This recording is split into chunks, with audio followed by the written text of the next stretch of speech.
एक बार की बात है, एक जंगल में मोनू नाम का एक बहुत गरीब किसान चिड़ा रहता था। एक दिन मोनू अनाज लेने के लिए बाजार गया तो उसको उसका बहुत पुराना दोस्त मिला। अरे मोनू भाई, अरे मोनू भाई, यहाँ देखो, यहाँ इस तरफ। अरे मिट्ठू भाई, कैसे हो? बहुत दिनों बाद मिले। बेटी की शादी के लिए रिश्ता पक्का करने गया था। बहुत अच्छा रिश्ता मिला है। अच्छा, रीना तोती इतनी बड़ी हो गई कि शादी लायक हो गई। हाँ, अब तो रीना 16 साल की हो गई है।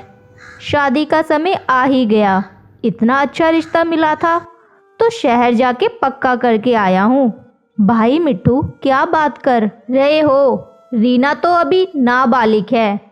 तुम उसकी शादी इतनी जल्दी क्यों कर रहे हो? कोई बात नहीं, 2 साल बाद बालिग हो जाएगी। अरे रिश्ता पक्का करके आया हूँ, 2 साल बाद रीना को उनके घर भेज दूंगा। इतना अच्छा मौका कोई नहीं छोड़ता। अरे भला तू बता, तेरी बेटी मुनमुन चिड़िया कैसी है? वो तो बहुत बड़ी हो गई होगी। कितनी उम्र हो गई उसकी? मुनमुन तो अभी 18 बरस की हो गई। अच्छा अच्छा, चिड़िया बालिग हो गई है। तो शादी का क्या सोचा है तूने? शादी? ना बाबा ना। मुनमुन पढ़ने में बहुत होशियार है। उसकी इच्छा है कि वो डॉक्टर की पढ़ाई करे, इसलिए मैं उसकी शादी अभी नहीं कर रहा। मेरी माने तो तुझे ऐसा नहीं करना चाहिए। तू सर से लेके पैर तक कर्जे में डूबा हुआ है। डॉक्टर की पढ़ाई का खर्चा कैसे उठाएगा? अरे मुनमुन को इतना पढ़ाने लिखाने का कोई फ़ायदा नहीं होगा। अगर कुछ बन भी गई तो तुझे क्या मिलेगा? ठेंगा। मोनू को मिट्ठू की बात का बहुत बुरा लगता है, लेकिन वो उससे कुछ नहीं बोलता। दोनों दोस्त एक दूसरे का हालचाल पूछकर अपने अपने घर निकल जाते हैं। वहीं शाम को मुनमुन दुकान जाने के लिए निकलती है तो उसको रास्ते में उसकी पिंकी सहेली दिखाई देती है। अरे पिंकी, कैसी हो? बिल्कुल ठीक हूँ, तुम बताओ कैसी हो? मैं भी बहुत अच्छी हूँ। क्या बात है, आजकल सिलाई कढ़ाई छोड़ दी? बबली आंटी पूछ रही थी। दरअसल मैं मेडिकल की पढ़ाई कर रही हूँ। 1 महीने बाद मेरा एग्ज़ाम है, उसकी तैयारी में लगी हुई हूँ, इसलिए अभी सिलाई और कढ़ाई नहीं कर पाऊँगी। चलो मैं चलती हूँ, फिर टाइम हो रहा है। मुनमुन दिन रात मन लगाकर पढ़ती है और एग्ज़ाम की तैयारी करती है। कुछ दिनों बाद कुछ लोग मुनमुन के घर के बाहर आते हैं और बाहर से चिल्लाने लगते हैं, मोनू, ओ मोनू, बाहर निकल। ये मैं क्या सुन रहा हूँ? बेटी बड़ी हो गई और तू अभी तक उसकी शादी नहीं कर रहा। मोनू बाहर आता है और शांत हो जाओ भाई, शांत हो जाओ। मेरी बेटी को मैं पढ़ाऊँ या शादी करूँ, तुम सबको क्या आफत आन पड़ी है? मेरा बेटा 10वीं में पास है और अगले साल 20 का हो जाएगा। तू कहे तो मुनमुन की शादी उससे करा देते हैं। अरे भाई, तुम लोग मेरी बेटे की शादी के पीछे क्यों पड़े हो? मुझे उसको डॉक्टर बनाना है, वो अभी शादी नहीं करेगी। राम राम, क्या बात कर रहा है? लड़की को पढ़ा रहा है, ना तेरे पास पैसा है, ना रहने के लिए ठीक सा घर है, और इतना बड़ा मेडिकल का खर्चा। तेरे को पता भी है तू क्या सपने देख रहा है? परिंदे को उतने ही पैर फैलाने चाहिए जितनी उसकी चादर हो। देखो भाइयों, मुझे सब चीज़ों का पता है। मैंने बैंक से लोन ले रखा है। मेरी बेटी जब डॉक्टर बन, देखना, वो एक दिन बहुत बड़ा मुकाम हासिल करेगी और तुम सबकी बोलती बंद कर देगी। हाँ ज़रूर, दिन में सपने देख रहा है तू। ये भी 1 महीने बाद तेरी बेटी का रिजल्ट आता है और अगर वो पास नहीं हुई तो तेरी शक्ल देखने लायक होगी। तब तक तो मेरा बेटा भी नहीं बचेगा शादी के लिए। इतना बोलकर सभी वहाँ से चले जाते हैं। घर के अंदर से मुनमुन सबकी बातें सुन रही होती है। मुनमुन को बहुत दुख होता है, उसके पिता के साथ लोग इस तरह से बर्ताव कर रहे हैं। मुनमुन दिन रात मेहनत करती है और एग्ज़ाम के लिए खूब पढ़ती है। एग्ज़ाम देने के बाद उस दिन मुनमुन का रिज़ल्ट आने वाला होता है। मोनू भागता हुआ अपने घर आता है और चिल्लाता है, मुनमुन, अरे मुनमुन, अरे बेटी मुनमुन, किधर हो? क्या हुआ पिताजी? तेरा नाम आ गया, देख लिस्ट में तेरा नाम आ गया। यही नहीं, तुझे 25 लाख की स्कॉलरशिप भी मिली है। पूरे 25 लाख की। अरे अरे, मैं तो फूलों नहीं समा रहा। इस पूरे जंगल में इतने पैसे कभी किसी ने देखे नहीं होंगे जितने की तुझे स्कॉलरशिप मिली है। मुनमुन बहुत खुश होती है और मोनू भी मुनमुन की कामयाबी देखकर बहुत खुश होता है। मुनमुन पढ़ाई करने के लिए शहर चली जाती है। जंगल के सभी पक्षी मुनमुन के बारे में बातें बनाते हैं और मोनू को कोसते रहते हैं। क्यों मोनू, तूने तो अपनी लड़की बेच दी। शर्म नहीं आती? लड़की है, ऊपर से घर में नहीं रहती, पता नहीं शहर में क्या कर रही होगी। मोनू सबकी बातें सुन लेता है क्योंकि उसे मालूम होता है जब मुनमुन लौट कर आएगी तो सबकी बोलती बंद हो जाएगी। मुनमुन जंगल वापस लौट कर आती है। उसे जंगल वाले देखते हैं तो देख के हैरान रह जाते हैं। मुनमुन को छोड़ने करीबन 4-5 पक्षी की टीम आई होती है। मुनमुन एक हवाई मोटर से उतरती है और सभी जंगल वाले उसे घूरते रहते हैं। अपनी बेटी की ठाट वाट देखकर मोनू का सीना चौड़ा हो जाता है और सर गर्व से ऊंचा हो जाता है।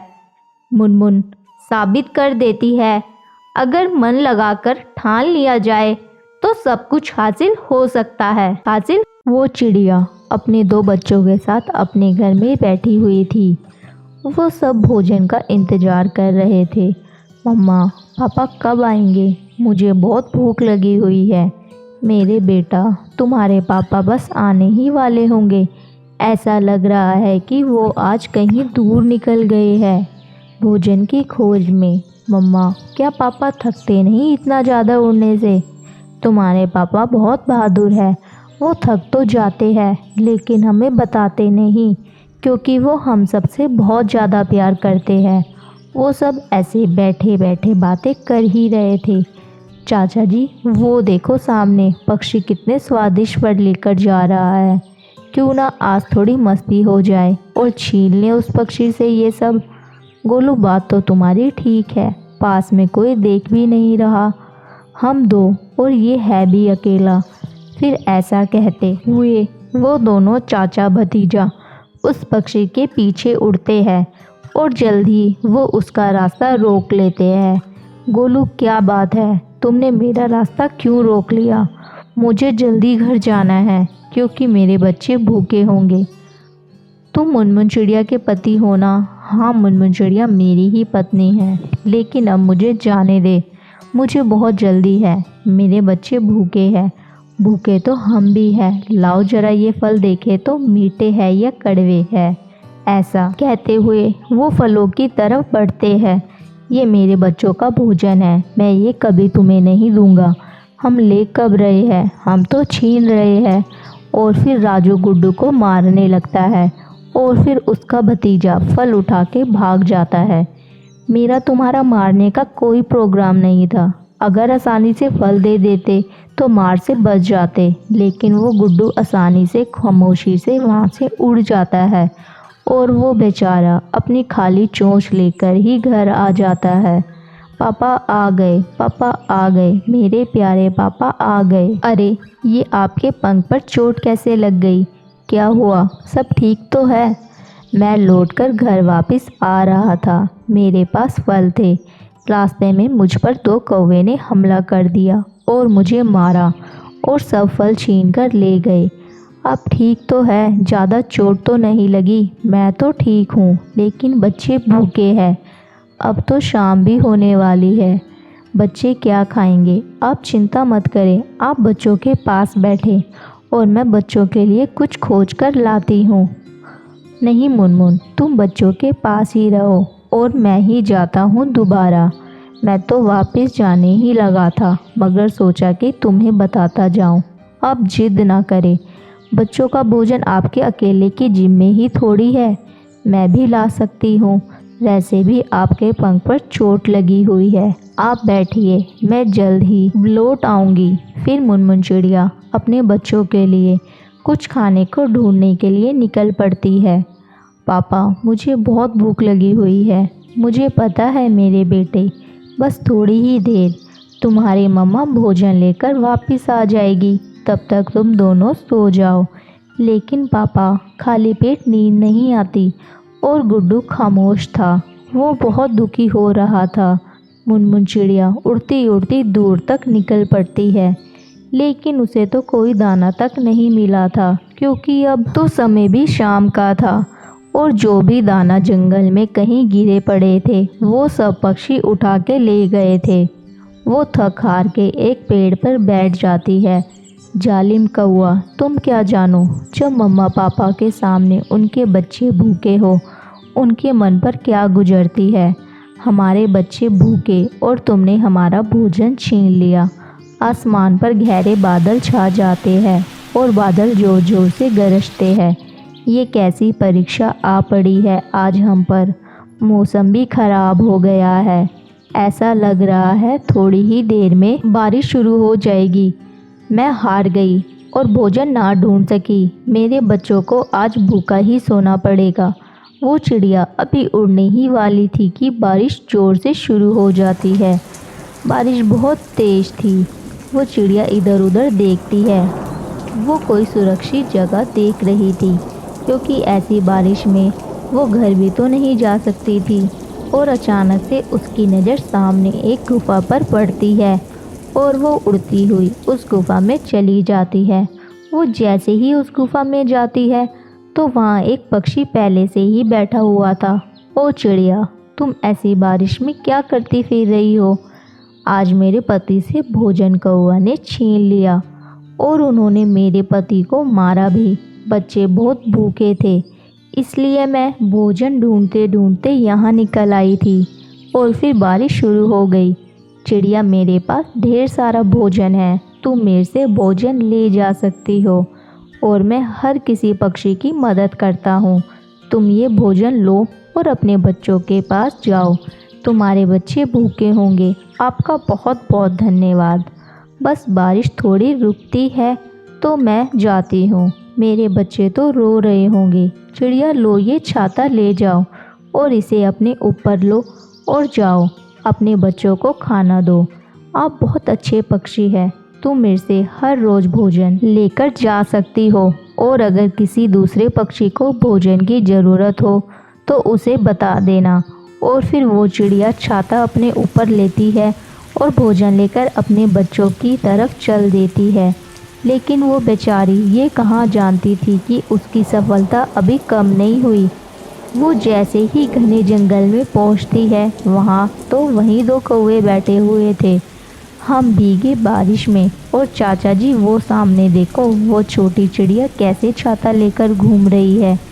चलो चाचा जी, उससे वो छाता छीन ही लेते हैं। ये छाता तो बहुत सुंदर है, कितने रंग है इस छाते में। और फिर वो चिड़िया का पीछा करते हैं और उसे रोक लेते हैं। पहले तुमने मेरे पति से फल छीन लिए और उसे मारा भी, अब मेरा रास्ता क्यों रोक रहे हो? इतने जालिम ना बनो, हमारे बच्चे भूखे हैं। हर जुर्म का हिसाब इसी जन्म में होता है। जुर्म इतना ही करो जितना तुम सह सको। चाचा जी, मैं नहीं कहता था ये चिड़िया बड़ी बड़ी बातें सुनाएगी, इसकी बातों में ना आना। मेरे भतीजे को तुम्हारा ये छाता बहुत पसंद आया है, क्या इसे आराम से दे दोगी या अपने पति की तरह मार खाओगी? मेरे बच्चे भूखे हैं, भगवान के लिए मेरा ये छाता आप रख लें, लेकिन मेरा भोजन ना छीने। मेरे बच्चे मेरा इंतज़ार कर रहे होंगे। भोजन तुम ले जाओ, क्योंकि अभी मेरा पेट भरा हुआ है तुम्हारे पति के फलों से, लेकिन छाता देती जाओ। और फिर वो चिड़िया वो छाता वहीं छोड़ के ऐसी बारिश में अपने बच्चों के खातिर भोजन लेकर अपने घर की तरफ चल देती है। मम्मा मम्मा, आपने इतनी देर कर दी, हमें बहुत भूख लगी हुई है। ये देखो, मैं अपने बच्चों के लिए ढेर सारा भोजन लेकर आई हूँ, खाओ मेरे बच्चों। और फिर उसके बच्चे वो भोजन खाने लग जाते हैं। मुनमुन, इतना ढेर सारा भोजन कहाँ से मिल गया तुम्हें? और फिर मुनमुन चिड़िया अपने पति को सारी बातें बताती है कि कैसे तेज बारिश से बचने के लिए उस गुफा में गई और फिर कैसे उस पक्षी ने भोजन और छाता दिया। वो पक्षी बता रहा था कि उसके पास ढेर सारा भोजन है, वो सब अच्छे पक्षी की ऐसे ही मदद करता है, लेकिन उन कौवे ने तुम्हारा छाता छीन लिया। छोटू के पापा, वो तो अच्छा हुआ उन्होंने मेरा भोजन नहीं छीना, मैं तो डर गई थी कि वो अब मेरा भोजन छीन लेंगे। वो ऐसे बातें कर ही रहे थे कि आसमान में बादल जोर से गरजते हैं और एक तेज बिजली जंगल की तरफ गिरती है। वो सब परिवार सहम के बैठ जाते हैं। ऐसा लग रहा है कि कहीं बिजली गिरी है। और फिर मुनमुन चिड़िया खिड़की से देखती है कि सब पक्षी कौवे के घर की तरफ भागे जा रहे थे। तो दोस्तों, इस कहानी से हमें यह सीख मिलती है कि हमें कभी किसी के साथ बुरा नहीं करना चाहिए, क्योंकि भगवान बुरे कर्म की सज़ा इसी जन्म में देता है।